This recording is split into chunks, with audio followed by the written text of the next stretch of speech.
a lot of uh, uh, a lot of non-believers find it hard to listen to Jesus because they've only heard of Jesus through other people, other Christians, and Christians do not do Jesus a solid, so to speak, with how he really was. Because remember, he did not introduce himself as the Messiah or as a God or anything.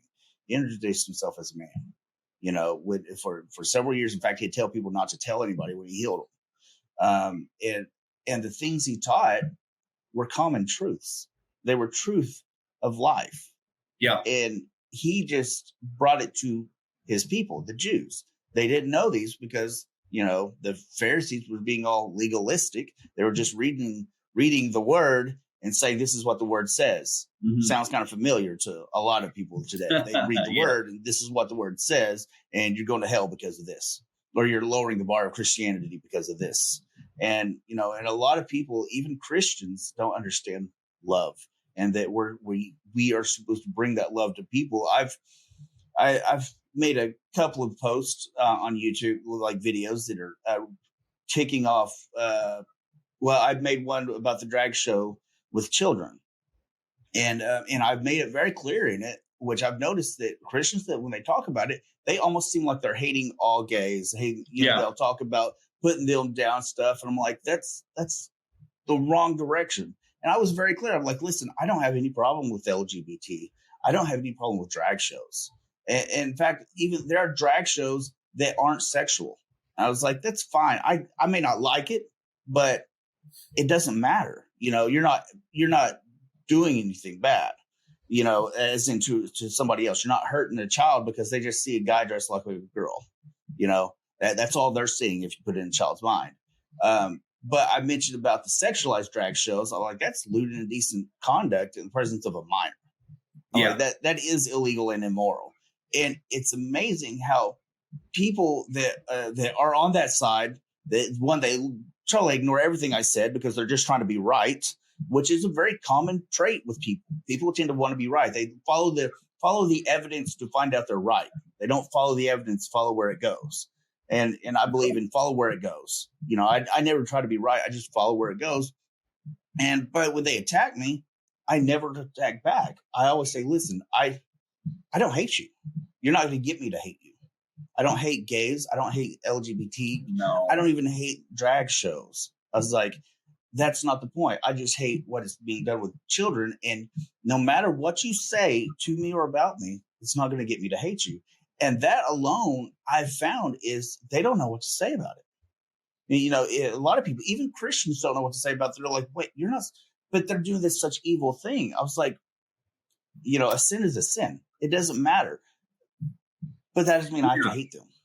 It's interesting, you mentioned something very key there that people need to understand, and we being, former law enforcement would understand this idea, at least in a worldly way. Yeah. In the world, there are certain levels of crime. So there's misdemeanors, there's felonies, some get time, some get a fine, and there's all kinds of variety either way. Yeah. And that's the world's way. But God's way is different. God created right and wrong, the law, the 10 Commandments and all that. And if you break one of those things, which we all have, because we can't keep those, we can't be that good, there's no way, then we become a lawbreaker. And so we become people who have to suffer the punishment required for God's law, not man's law. They're two different things. And God's law is complete separation from him because he can't have imperfection in his presence. Yeah. And so he doesn't say to hate people. Actually, he says, don't hate people. It's okay to hate the sin, but you have to love the sinner.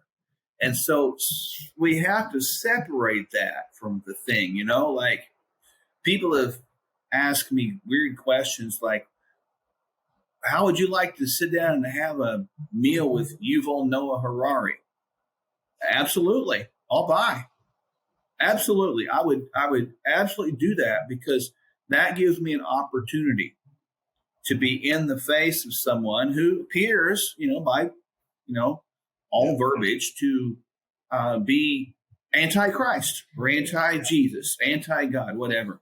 Yeah. And I think to show that person the love of God is the best thing to do. Yeah. To hear them out, develop that connection, and hopefully he would see something different.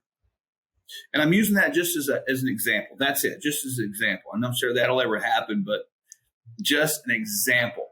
And I think that we've got to take a page out of the handbook of Jesus' life, and really begin to analyze the question, Joshua, are we doing that? Yeah. Are we mimicking his life? Are we doing what he did? It's like the old wristband we used to wear, what would Jesus do? Mm. I like a better one. What did Jesus do? Yeah. Because we know. So our job is simply to do that. And we can't do that without him. Yeah. We can't do that without getting up every day and realizing, oh, geez, I am not going to be able to do this without you. I need you, Lord. It's a 24/7, 365 need, not a codependence, but an interdependence. It's us and him working together as he works within us to accomplish his good purpose. And so I'm hoping that people listening right now will get that and begin to open themselves up for, let's just call it more truth, man, and just begin to show a little love, because that's the greatest thing we can do. It's the greatest commandment. Love God with all your heart, mind, and your soul, and then love your neighbor as yourself. And all the prophets and commandments are summed up in that right there. And it's about love. And boy, if we could begin to love like Christ more, people need to know that the world's not going to change. No. But your world will change. My world will change.